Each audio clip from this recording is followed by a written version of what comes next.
This is the Roots and All podcast, and I'm your host, Sarah Wilson. Join me as I talk about all aspects of gardening with some of the top horticulturists from around the world. Hello and welcome to this episode of the podcast. This episode is brought to you by the UK team behind the artisan Beta Cut pruning products. Still largely undiscovered by the UK market, they've recently been discovered by Selfridges in May of this year and they're now stocked there. The Beta Cut brand is the sign of excellent craftsmanship using traditional hot drop forging methods with the handmade cutting tools made in Erba, Italy, near the banks of Lake Como. Beta Cut has been a leader in providing steel cutting blades since 1955 and offers gardeners handcrafted products for those seeking that unique and traditional alternative. They're fabulous as a gift too. See the pruner and sharpening stone box set in the show notes. As a special offer for listeners, Beta Cut is offering a special 20% off all orders placed via the website throughout August 2021. Visit the link in the show notes and enter the code ROOTS20, all uppercase, at the checkout. This week I visited Golden Hill Nurseries to interview Roger Butler. Yes, I actually did a face-to-face interview. What a treat. I'd been to Golden Hill a few years ago and was blown away by their amazing collection of hydrangeas, and I wanted to interview Roger, but what with the pandemic, opportunities were limited, so I'm really pleased to have got this one in the bag so that I can share Roger's knowledge with you. Find out about the different species in cultivation, the best way to prune hydrangeas, what and when to feed them, and of course the all-important information about whether your flowers will be pink or blue, and what, if anything, you can do about it. My first question is, where do hydrangeas originate from? Well, the more common hydrangea macrophylla, comes from Japan. The smaller version of this is Hydrangea serrata, which grows in woodland conditions away from the coast. Hydrangea quercifolia, the oak-leafed one, is a North American plant, as is paniculata, but there is quite a wide range. Some come from China. One or two come from Mexico, so it is quite a broad range. But essentially, what people see as Granny's hydrangea is macrophylla, and that comes from the coastal areas of Japan. And obviously there's quite a range of them, and I'm assuming they like different growing conditions, or are they fairly standard in that? Yes, hydrangeas generally like a lot of water. There is a clue in its name, but macrophyllas are better in partial shade because that is where they originate from. The same goes for serratas, but the oak leaf, the quercifolias and the paniculatas are fine in full sun, as are the arborescens varieties. And how about dry soil? Not too keen on dry soil. Plenty of moisture, plenty of organic matter around them when you plant them. But the paniculatas will do particularly well in full sun. The macrophyllas do tend to scorch on a hot day in full sun. And so you've mentioned some of the species. What are the main ones that are in cultivation? The main ones that are in cultivation are the ones I've mentioned. Macrophyllas are the one that everybody knows about. Paniculatas are increasing in popularity, with plant breeding introducing a lot of newer colour breaks in the varieties. I'm going to come on to this more in later questions, but do you prune the paniculatas the same as you do? Pruning of hydrangeas is very important. Macrophyllas and serratas, you should do as little as possible pruning them, just removing the dead heads, and it's best to leave the dead heads on the plant throughout the winter and prune them off in early April. The next year's flowering buds are the buds close to where the flowers were, and the basal buds, if you cut them back, will just produce green growth. And do you need to cut out any of the older stems? You can thin them out. That's the only pruning that I would recommend for them. Whereas hydrangea paniculata and arborescens varieties, you can prune down to within 4 to 6 inches of the ground, which is probably the best way of growing those. You get the bigger flowers and the stronger stems by doing that. A lot of people talk about something like Annabelle, taking it right down to the ground every year. Is that the best way to, yes, it is. To deal with that? Yeah. Okay. Does that last particularly long? I've had a few and they seem to peter out after a while. the life of the flowers isn't that long with Annabelle, but it does, depending on how you prune them, depends upon the time of when they flower. But they're not a terribly long-lasting one. I would hope to see 4 to 5 weeks of good flower on them. I've got a client who swears by chopping her hydrangeas right down low, and she doesn't care when in the winter she does it. But I think some people may have got caught out this year with the colder spring. They most certainly would have done, yes. The best time to prune paniculatas is between the end of February and the end of April, or even as late as the middle of May. The later you prune them, the later they will flower. So you can actually control the flowering of paniculatas. Annabelle and the other arborescens I would cut down almost to the ground, 4 to 6 inches from the ground. I would do it in April. And if they did get frosted, what would happen? Would you just lose the flowers that year, or could it potentially kill the plant? This year there was a lot of frost damage on macrophyllus, which has taken out the flower buds quite clearly. But it is unusual, and that was exacerbated by the warm weather at the end of March, pushing things into growth early, followed by frost almost every night in April, and then a dull May when they didn't have any sunshine, and as a result this year the hydrangeas are flowered about 6 weeks late. So getting on to the $1 million question, why are some hydrangeas pink, why are some blue, why do some start blue and turn pink? Right, it's all down to the soil. The blue hydrangeas are grown in a compost that has a very low pH and has aluminium sulfate mixed into it. It is affected by irrigation water. If your water is very chalky, the effect of the bluing will go away. On an alkaline soil, most varieties are red or pink. You won't get any blue on an alkaline soil, and the more acid you get, the more intense the blue colour will become. You can influence them in your garden by growing them in pots in an ericaceous compost and watering them with aluminium sulfate regularly in the spring. However, you won't change the colour of one that's coming out pink this year by putting aluminium sulfate on it this year. It'll take a year to take effect. So if you went to a nursery, saw the most stunning blue hydrangea and then took it home and you've got alkaline soil, there's just nothing It'll you go can pink. do. Yeah. You can't do anything about it if you don't put it in ericaceous compost and water with aluminium sulfate. It's absolutely vital. So that's interesting then. You could effectively, you just don't really know what you're getting till you get it home, and then it's trial and error. Yeah. And if anybody tells you that they've got one that stays blue, it won't. So if you went to a nursery and bought a pink one and took it home and put it in your acid soil, would it turn blue? Probably, yes. Almost certainly. It might go purple, depending on how deep a pink it was or how close to red it was. But this is only in the macrophyllus and the serratas. The paniculatas are the same on all soils, and the white macrophyllus and serratas stay white, whatever happens. Interesting. Do you get a blue paniculata? No. What is the colour range of hydrangeas then? Well, they're going through blues, pinks, reds, purples on the macrophyllus and serratas, and the paniculatas, which are very popular at the moment, all come out either white or a greeny white, and as the flowers age, the colour changes, and there are one or two new ones that go really deep pink and are exceptional garden plants.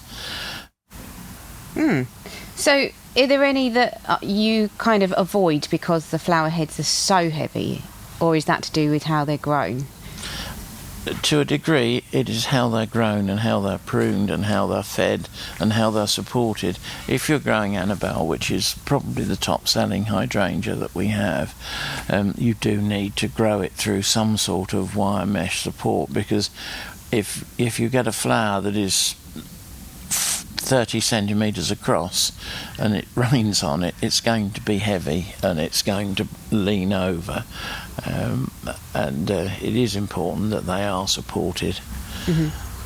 And thinking about all the different species there are, how many months of the year could we have hydrangea blooms in our gardens? Basically, you can get some of them out in flower naturally at the end of May, and you can still have colour on some of the macrophyllars as late as October, on the types that have hard flowers that remain and change colour as they age. The magical range, the magical 4 seasons range, generally come out in June, and they change colour 3 or 4 times, and in the autumn they're still colourful and actually look quite nice with the frost on them over the winter as well. And the latest trend in hydrangea breeding is bringing out repeat flowering varieties, and there are now we've got about 10 or 12 that actually start flowering early June, late May, early June, and will keep producing new flowers all the way through till the autumn. Oh, would you need to deadhead those? Yes. Yeah, interesting. Are there any that you can grow indoors or under cover? Well, hydrangeas are used as a pot plant and are forced, and you will see them in the garden centre or in florist shops for probably 10 months of the year. Flowering is controlled by cool storage and heat, and so if you put a dormant plant in cold store in October and bring it out in January and under glass, it'll be flowering sort of 10 to 12 weeks later.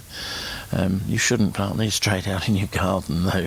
You should keep them as, if they're forced, you should keep them as a house plant, and then once the flowers have started to die, you should cut them off and then plant them out in your garden.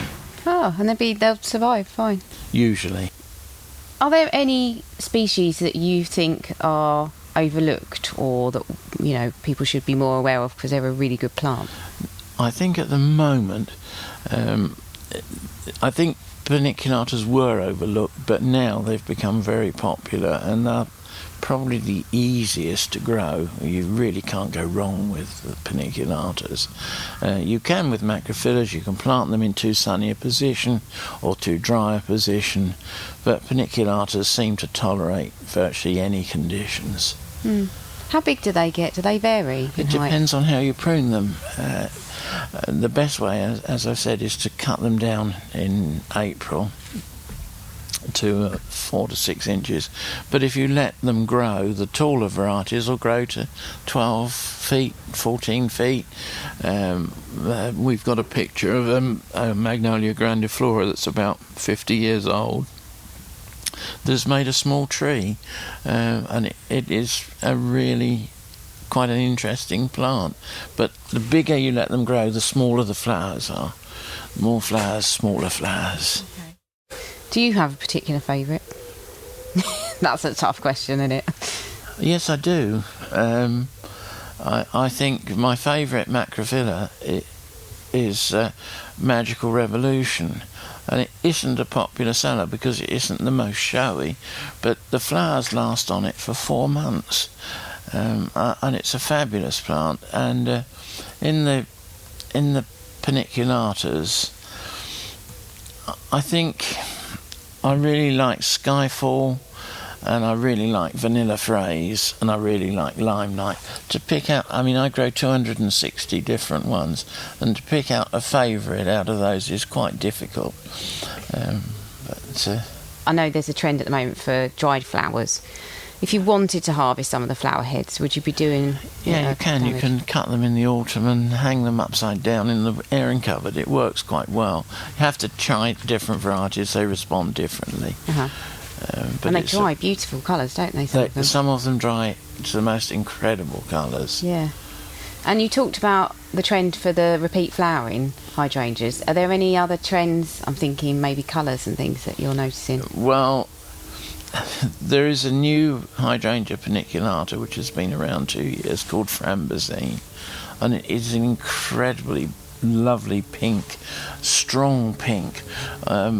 Probably the nicest, in my view, the nicest coloured paniculata, but the supply of young plants is very restricted, so I wouldn't publicise it as much as I would if I could buy 1,000 young plants, put it that way.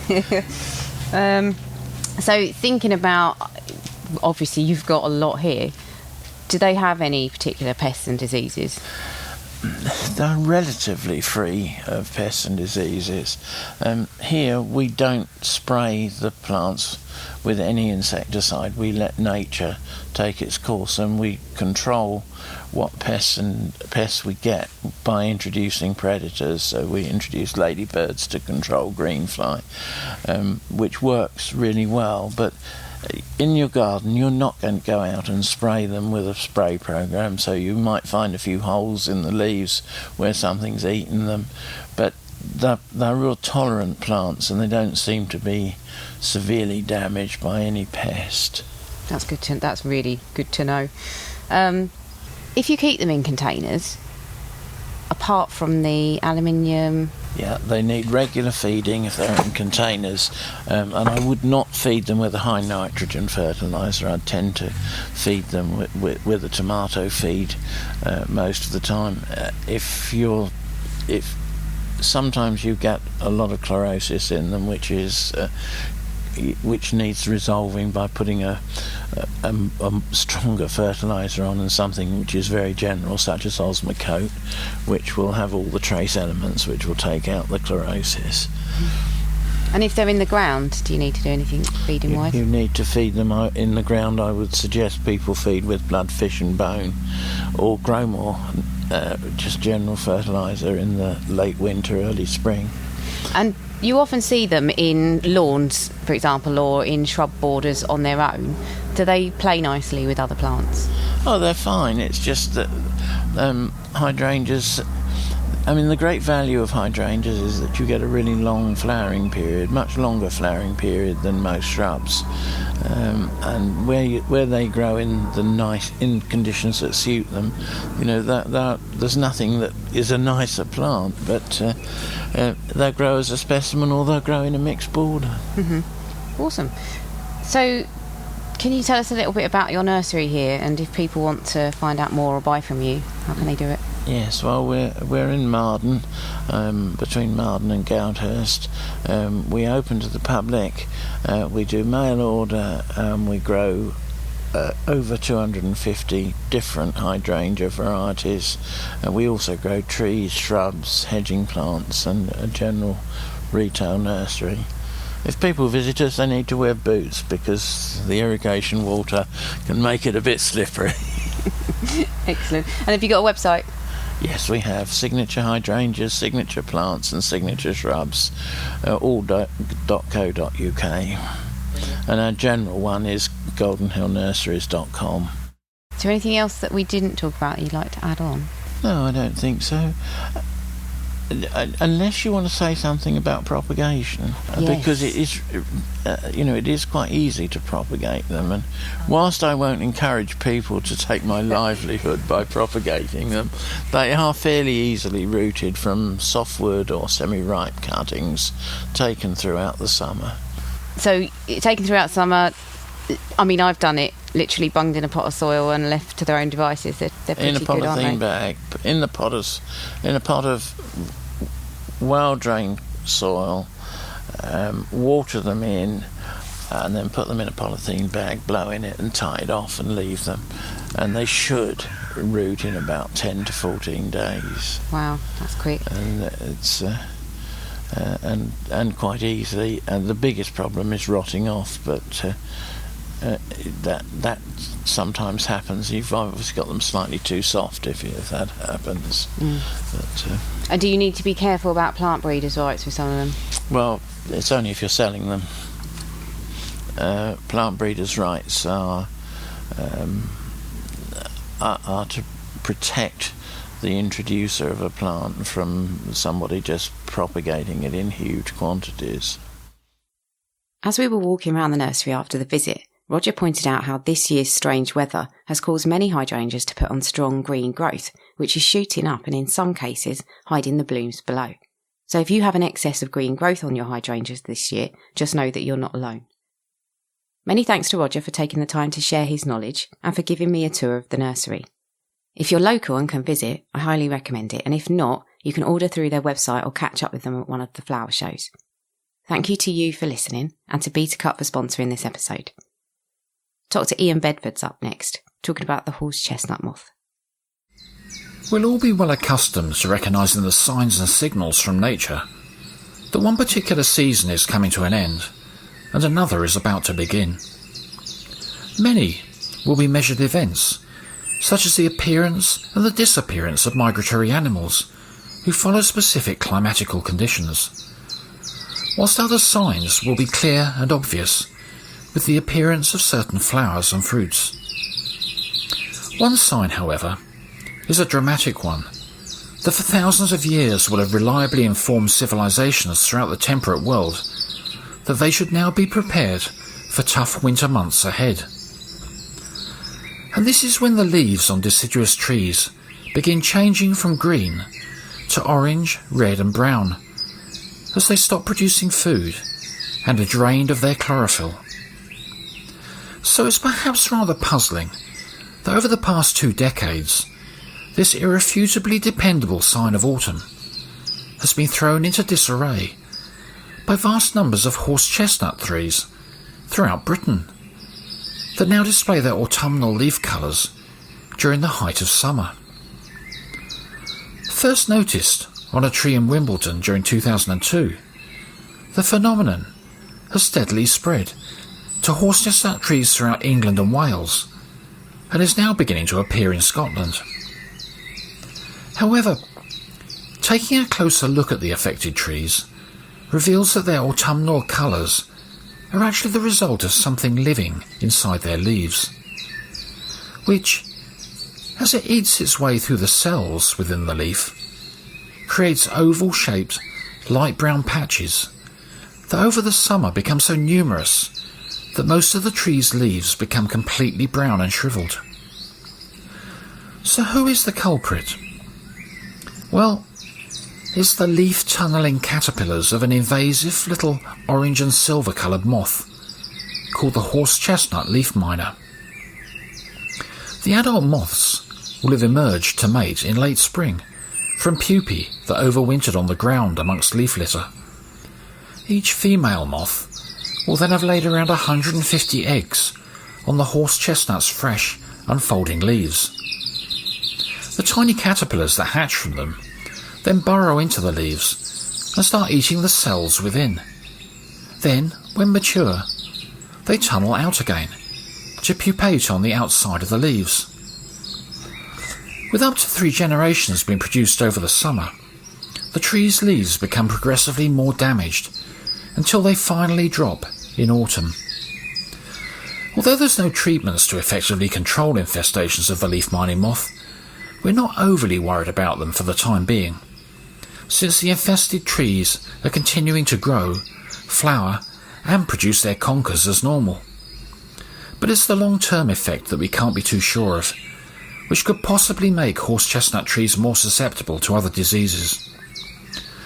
We also don't know much about the moth either, since remarkably, only 17 years before it first appeared in Britain, it was discovered in Macedonia and found to be a totally new species that had never been recorded in the world before.